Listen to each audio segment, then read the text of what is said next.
Good morning, it's Nikki. How are you doing? I have quite a personal one for you today. This is part 1 of 2, and in these episodes I'm going to be reflecting on the last 12 months and talking about my experience of spending more money than I've ever spent on coaching in a year and doing more work on myself and my business. I know, basically, I know that if I put a really snappy title on this about the money that I've made and how much I spent and all that kind of stuff, I know that it's going to get different views, but you know that I'm not about that. You know that there are far more details to that experience. So I guess if you've come for that Jeremy Kyle version of this, of the money and this is what my coach did do or didn't do or worked really well, actually it's none of that. It's documenting my process that I took, and it's been an emotional one. You can probably hear it in my voice. It's been a big one, but I think it's important to talk about. This year, I have been coaching for 10 years and a decade of work and self-development. And for goodness sake, I've been doing self-development my whole life because I went to drama school and was in a leotard for 3 years. So, that does all kinds of things to your heart, mind and soul, in good ways and in bad ways. But I thought it was really important for me to reflect and share and talk about the behind the scenes, because of course, as a coach, I am selling these experiences. I am welcoming people into my world. I am holding space and committing to working with people for a short period of time or a long period of time. And it's been very important for me that I am doing this work myself. And some of my long-term clients recently have had the most enormous wins, and it just makes me so proud to watch and just to be a small part of that journey. But with that, it hasn't just meant, oh my goodness, I had this enormous win and now the rest of my life is going to be perfect. That's it.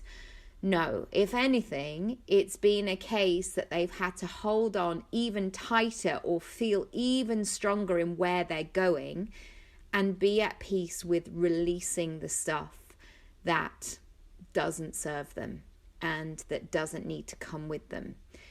And when you do that, and when you do that growth, because people always talk about the jazzy stuff of growth, right? They talk about... And I guess this is why I'm going into this, because the internet talks about the jazzy stuff of growth. Like, I just invested in this course and within 2 weeks I had made my investment back. Or I now spend more time with my children. And it's like, yeah, I get those tick boxes things, but there's so much more to it than that. There's so much inner work. There's so many micro steps that actually sometimes can be really hard to... essentially we are building new pathways in our brain, and sometimes we know what it's like if you're digging a hole and you're trying to create new pathways. It can be really difficult to do that, and it feels tough, and the rock feels really hard, and you're trying to get through it and chip away at it. That's what growth is. It's not just the jazzy stuff of like, here I am, a walking primrose. A Girls Aloud song for you there. I wasn't expecting to bring that out, but it's a good one. It's a belter. So another thing I wanted to say is, which I had kind of considered, but my clients have actually said it to me, like, oh, it's so good to know that you are doing this work too. And it's been a really good reminder that yes, it is. And if you're thinking on ever embarking with somebody, whether it's for social media support or VA support or a graphic designer or interiors or, I don't know, a coach, all kinds of things. It's really important that you choose wisely and choose somebody that has, and this investment word comes up a lot. And it's, again, it's one of those words where people go, just invest, invest, invest. It doesn't matter if you've got only £27 left in your bank account, invest, invest, invest. And actually, we know that it's way more detailed in that. And sometimes that investment is time of going, right, I don't have loads of cash at the moment to fully invest in my career, but what I am going to do is invest my time. And sometimes it's that is the currency. Instead of going, I'm just going to do bits of work in the day and then I'm just going to watch trash TV every single night and drink 4 bottles of wine. Wow, 4 bottles of wine. I was going to say I would like to see that. I probably would not. But sometimes it is that investment in time. It's basically making sure that at all times, whether it's financial, whether it's time, whether it's energy, whether it's commitment, that you have some skin in the game if you are there to help other people. So I know this is a safe space because you've probably listened for a while, but it still does feel a bit vulnerable sharing this, but that's what we're here for, right? This is what I've committed to. So I've got 12 points, and I thought that would be good because it's like 12 months, 12-month container, but they're not kind of month 1, I learned this, month 2, because bizarrely, at this time, it was 2020. So I started this journey, the J word. I embarked on working with this coach. So I had my discovery call, essentially, in January 2020. And I did not know what was going to happen in 2020. And that might have been naive. Some people might have been like, did you not see what happened on Twitter? Or are you not following the news in detail? But let's be honest, even if we are accustomed to what's going on in the world, I don't think any of us could quite have predicted what this shit show would look like. That's the only way that I can call it. Of course, there's been some great bits in that, but generally it's turned our world upside down. So I had my discovery call in January. And I had a previous relationship with this person. I was aware of their work. We'd had a couple of conversations previously. She had asked my advice on something else, and we knew each other. So when I got on this discovery call, it wasn't a case of this is brand new information and could you just say how good you are and if you're going to be the person for me, because actually by the time I get on a discovery call with me, I'm usually with somebody rather, this is from my perspective, I'm usually about 80% sure, like, yeah, I think this is going to be a match, and the 20% is usually the absolute fear of like, oh my goodness, I've never done something on this scale before. I've never spent that much money, but come on, okay, tell me more details. Okay. And I remember filling out that form and going, right, let's see. Come on, let's make a move. And I was in that January energy of I could have quite easily stayed stuck and tired and, oh, it's a bit dark and gloomy outside. But I knew that I needed it. And this is what I kept coming back to, because I'm sure you have been on people's websites before. I know it. I've done it. I do it all the time. I'm lurking around. I'm seeing what their packages are. I'm considering it. I'm doing the maths. Then I'm getting scared, and then I'm running away, and then I'm considering that it's not maybe meant for me, and maybe there's a more perfect time, and all of that stuff. And this is point number 1 that I want to share.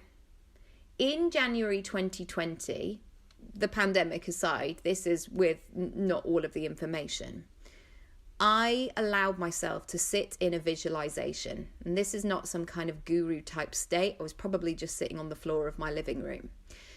And I took 2 minutes and I thought, do I want to be in this same situation this time next year? Now, this situation that I was in unfortunately, if you're again listening for that kind of stuff, it wasn't a controversial situation. Life was good. Life was smooth. Things were ticking along. But I kept getting, and this leads me, I guess, partly into point 2 as well. I kept getting that niggle. There's more. Come on. Be brave. Go for it. Something's going. Come on. Stop. And do you know what I was doing? I can't believe I'm admitting this. I was lying to myself. I was saying it was fine and I didn't mind, and I'm so grateful for what I have. And of course, I was all of those things. But I knew I had so much potential, and whether that is somebody showing me how to build a bloody system to do something so it wouldn't take up my time and time again. I knew that there was a bigger version of who I was.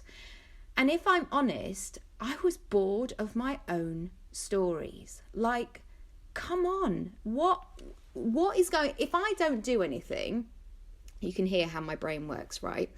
And sometimes it's not always kind. Sometimes and this is not how I operate with clients, but in my own brain and how I sit with myself 24/7 for the last nearly 40 years, I just had to start calling myself on my own bullshit, because I was going round and round in circles. I was playing small, I was playing safe, and I was not in the paddling pool, but I was definitely in the infant pool. And it was time to move. It was time to upgrade. And let's be honest, and again, we'll go into a bit more detail here in a while. I was making good money, but I wasn't making great money. I wasn't making money where I just thought, oh my goodness, this feels expansive. And that number is different for different people. But I live in London, and London is one of the most expensive cities in the world. And I want to live. Like, I want to go to the theatre. I want to go out for fancy meals. I want to be able to say, F it, let's go away for the weekend. And the money that I was making, and of course, this is a different thing because I just had a baby. So my working hours were slightly different and things like that. But I did have that realization of, I've been doing this a long time now. I've got so much experience. I'm really skilled at what I do, but there's something missing. There's a gap that I want to explore, and there's something where it felt like there was stuff that I didn't know, and if once I did, that things would be better. So, I'm going to park that thought and I'm going to come back to it, because if you haven't guessed already, it wasn't just the information that I needed. I'll tell you more about that in a second.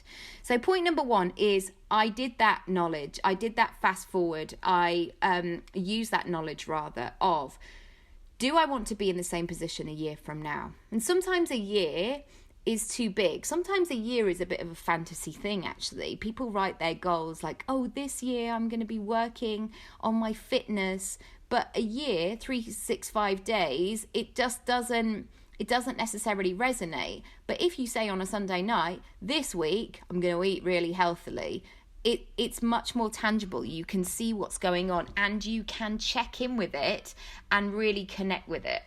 So if a year from now doesn't necessarily resonate, ask yourself, do you want to be in the same position a month from now? And really consider what that does. So I had this discovery call, and my mum was with Luna in the other room, because as much as everybody would like to say, I just run my business around my baby, I am running my business around my baby because I'm my 5-year-old, but I'm not doing 2 at the same time all the time, because we know how hard that is. Sometimes it does happen, of course, because there are only so many hours in the day and we're all trying to do the juggle. But generally, if I can have help and support, and my mum was around, and she was able to sit with Luna while I did with this half-an-hour call. And I remember coming off the call and going, excited, but going, oh God, I'm going to have to do it. It's exactly what I need. I'm going to have to do it. I'm going to have to find a way to make this work. Because something happened on that call where my heart, my inner child, my 7-year-old who's really fearless. You know, that 7-year-old who's like, I'm going to dangle on this tree and I am going to play this game. And do you want to play this? And I'm going to wear all my best clothes that I absolutely love all together and I'm going to do it. And I don't give a monkey's what people think. That 7-year-old kicked in of, come on, let's play, let's do it.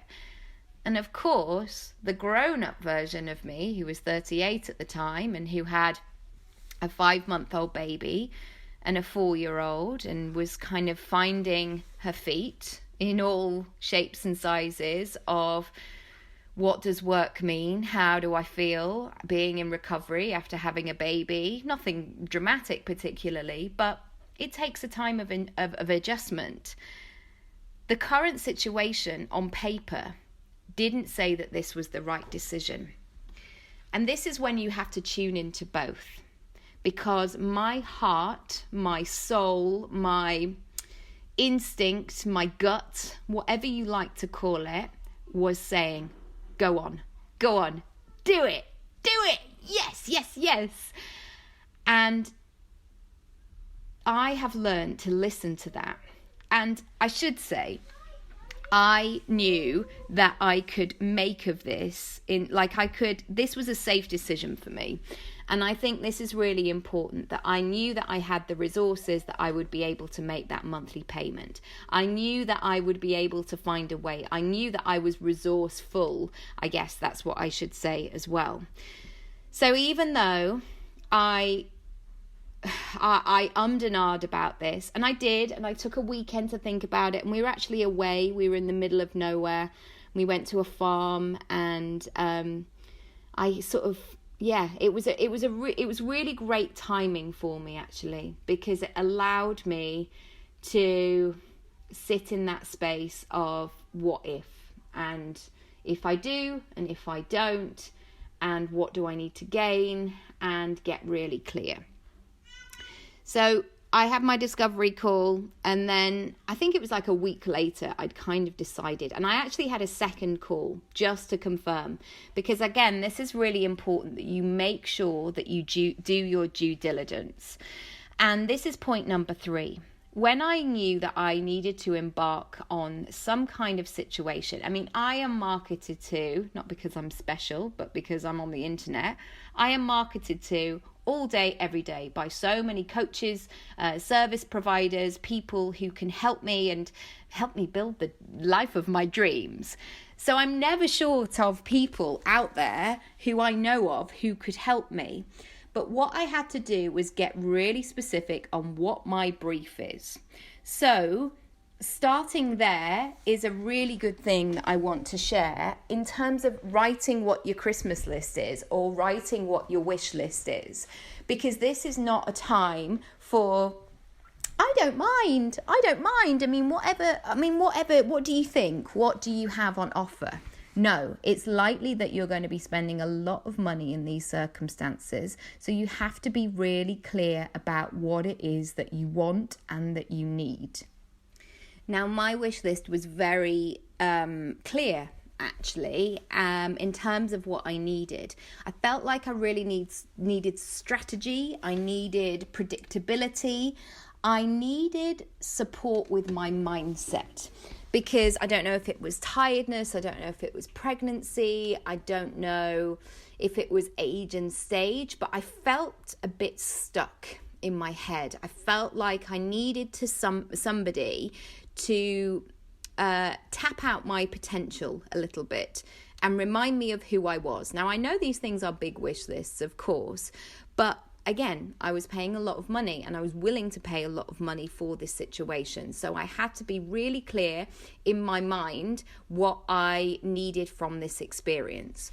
Also, I should just say at this stage, and I'm not going to share numbers, but I have earned significantly more money this year, and therefore I'm going to be paying a much bigger tax bill.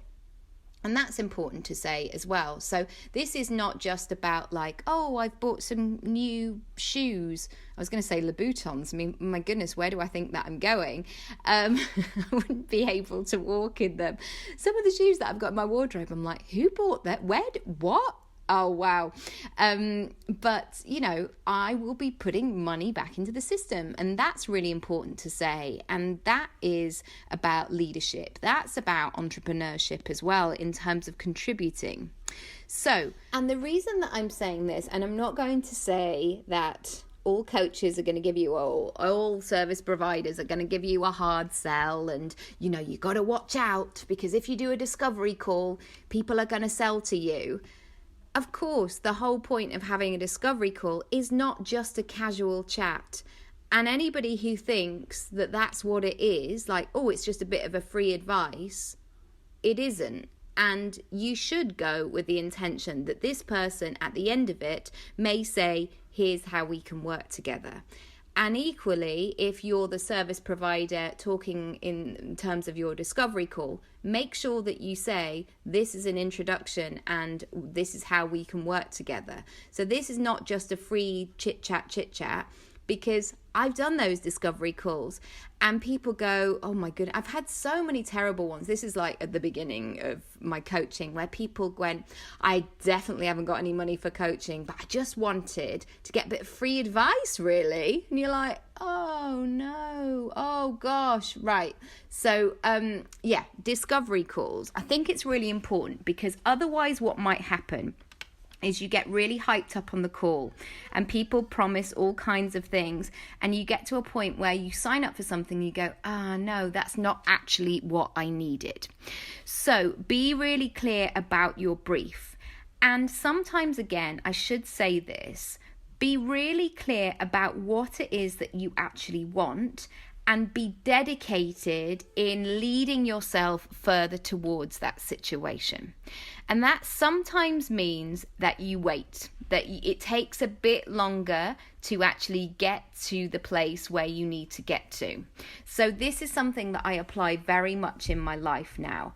I don't just buy things in the short term, or I don't just buy things for the sake of it. I'm very discerning about, right, what is the thing that I actually want? And then I make a plan to move towards that. So even though that might be the more expensive thing, or the thing that rarely comes into stock, or whatever it might be, I am committed to actually buying and purchasing the things that I want and not just, dabbling willy-nilly, being in the game. Number 4, the power of a container. Knowing that once I'd signed that contract, because that's what we're talking about here, we're talking about big contracts, we're talking about monthly payouts every single month, we're talking about legally binding agreements and actually doing the work. There was, even though there was a bit of fear and I paid my first month, there was a sense of relief. There was a sense of relief that I had created a container that I knew for the next year ahead that I was going to have the support that I needed. And I felt so proud of myself that I bet on myself enough that I was like, I'm going to do this and I'm going to pay on time and I'm going to do the work and I'm going to show up and I'm going to do this. No more like, oh, I'll do it if I feel like it, or I'll just do it this month and I'll just see. Because I had made that commitment, because I knew that financial commitment was going out of my bank account every single month, I was all in. And sometimes that's what it takes. Some people can say, I am so motivated and so driven every single day, I don't need the support of other people. Great. If that's you, you do you. And generally, I am a very motivated, self-motivated person. But I know, had I not had this container in 2020, and given where I was at the beginning of 2020, I could have so easily have spiraled. I could have so easily got so consumed by the news. Should I be selling? Should I be doing this? Self-doubt. I'm so tired. I feel this. I feel like I could have gone down that path. And that's not to say I'm dead inside or not paying attention or not sympathetic to other people who are in that situation. But I knew that whatever happened, I knew that I had to step things up. I had to step things up from my family as well. I cooked one for 9 months, but I had 2 children. We are both freelance in this house, and it's not just a case of like, I'm just not really feeling up to it today. Like, we have commitments, we have things that we need to do. And that power of container, oh my goodness, it was game changing. So stretching a year ahead and knowing that I would be supportive is something I will do again. And as much as powerful, and I've had great transformations in a power hour or whatever it might be, great. But what happens after then? And what is the long-term plan? How does that fit in? And is your development being constantly nurtured, taken care of? Are you implementing? Or are you one of these people, which is somebody that I definitely used to be, where I was like, I'll do it for a month and I'll see how I go. And I'll reward myself. Like, I was so clever doing something for a month, and now I'm going to take my foot off the gas.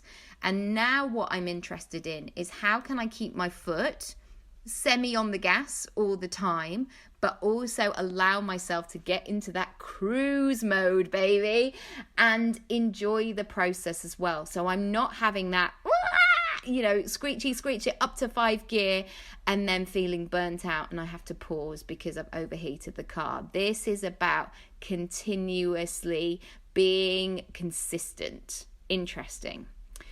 Number 5, the power of a decision. Once I'd made that decision, as I've spoken about it, things changed. Things shifted. It was literally, we know what happens. Like, if you drop something in water, if you change the state of something, that has a ripple effect. So, as you have probably heard on the internet, and this often happens as well, new clients came, new opportunities, people saying, we've got this budget, is that okay? Sometimes it was budgets that were bigger than I've ever had before. And I was like, oh, okay, all right. Oh, the power of decision, hey, because there was something about me that had stepped up. And also, that meant, like what I was saying earlier, is once you step up, other stuff has to fall away.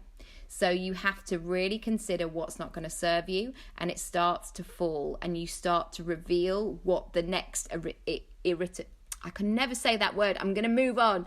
The next version of the picture, what it's going to look like. So it starts to fall away, like the new version of the sculpture. And again, sometimes it's difficult. You have to have different conversations. You have to say that you're not available for stuff anymore. You have to close certain doors. And that power of decision is really powerful. So the fact that I was in there, I was like, I am doing this, that shifted my energy big time. Equally, there is a power of scheduling as well.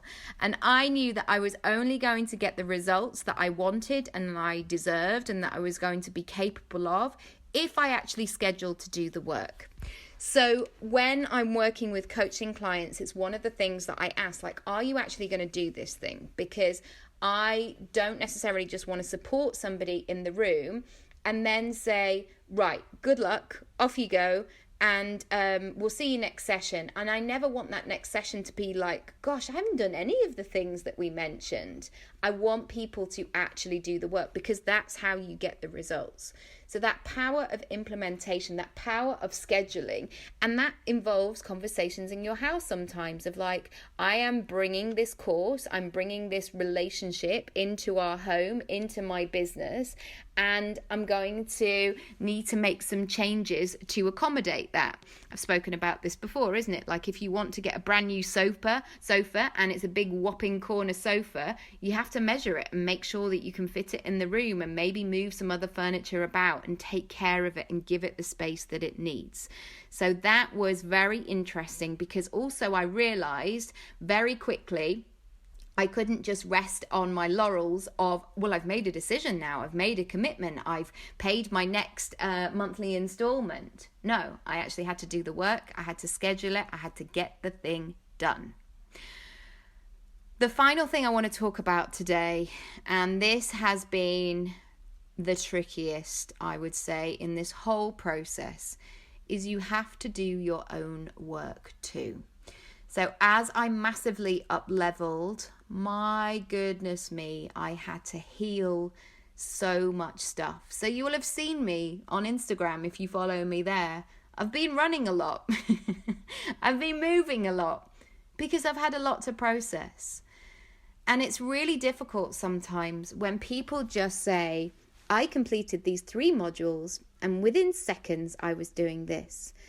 Because it usually, unless you are a bit of a robot and not empathetic and can just do the strategy and just automatically believe in yourself and just think you're amazing, that is not most of us. Most of us have to take some time to adjust to the new version of ourselves and make it so it all lines up.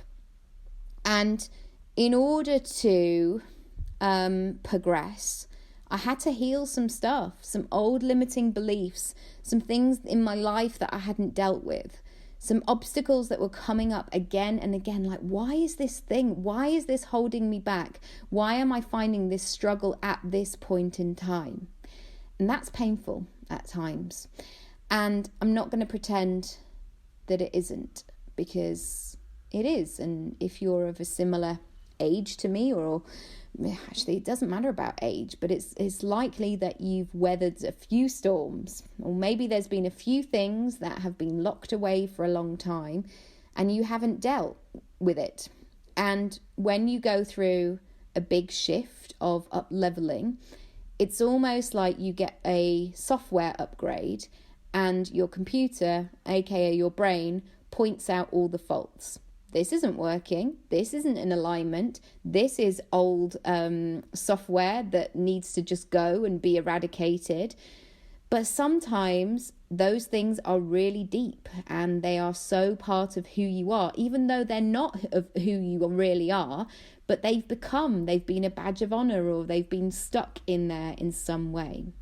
So I had to realize pretty quickly that I would have to move, that I'd have to process. And definitely there are more tools that I want to use and explore this year, because what has happened through this process is I have a much bigger vision for my life. And that feels quite bold to say that, because that isn't the current circumstances in terms of the conversation that people are having. But I do have a bold vision for my life, and I want you to have a bold vision for your life. And this is not just about doing things bigger and better and snazzier. This is about actually leaning into what it is that you want and paying attention to it and making steps every single day to move towards that version. Because life is now, and we really realize that. We're acutely aware of it, because not everybody has been so lucky. So there we are. This is point number 6, and this is where I'm going to close for today. Do come back on Friday, and if in the meantime you have any questions about this, do let me know. I'd be very happy to answer them. Or if you have any questions about anything actually that I talk about, maybe I'll do a Q&A or something like that. It might be really awkward. Nobody might ask me a question at all, in which case we'll never talk about this again. But if you do have a question, maybe it'll come up in my upcoming Q&A, or maybe not. We'll see how we go. So there we are. That's my first 6. I hope you've enjoyed them. I hope you've got something from them, and I hope you do something with it. Maybe you are on the fence and going, yeah, that feels like me. It does feel like when I fast forward to a year from now, I actually don't want to be doing the same things and operating in the same way. So if that's you, come and have a chat with me. Let's have a discovery call. And I will say right now, if I have a discovery call with somebody, I do make you fill out a form in advance, and I do share afterwards how I can support you. Or sometimes I don't. Sometimes I say, I don't know if I'm the right person for you, but this could be an alternative. So I'm very transparent. I'm very honest in that situation. If I can't help, I will absolutely say so. Because what's the point, hey, of saying, oh yeah, I can help you. And then session 1, you're like, oh no, I don't think she can.